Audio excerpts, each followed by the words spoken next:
Enter parking surveillance mode after 5 minutes. നമ്മൾ പറയാൻ പോണത് ഓട്ടോ വൈപ്പർ അതിൻ്റെ സെൻസറും ഗ്ലാസ്സും അറിയുള്ള പ്രോഗ്രാമിങ് എങ്ങനെയാണെന്ന് പറ്റിയിട്ടാണ്. അപ്പോൾ ഇതിലൊരു നോബുണ്ട് വൈപ്പറിൻ്റെ ഓട്ടോ അഡ്ജസ്റ്റ്.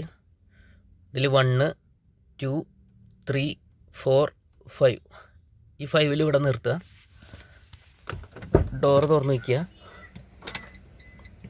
ഇഗ്നീഷൻ നമ്മൾ ഓണാക്കി 5 to 4, 5 to 1, 5 to 4.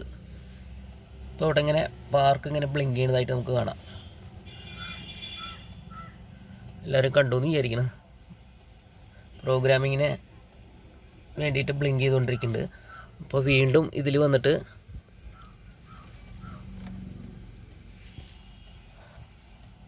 കുറച്ചും കൂടി ഫാസ്റ്റായിട്ട് ബ്ലിങ്ക് ചെയ്യുന്നുണ്ട്. പ്രോഗ്രാം കയറി കഴിഞ്ഞു.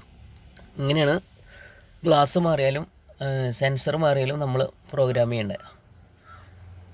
അപ്പോൾ താങ്ക് യു.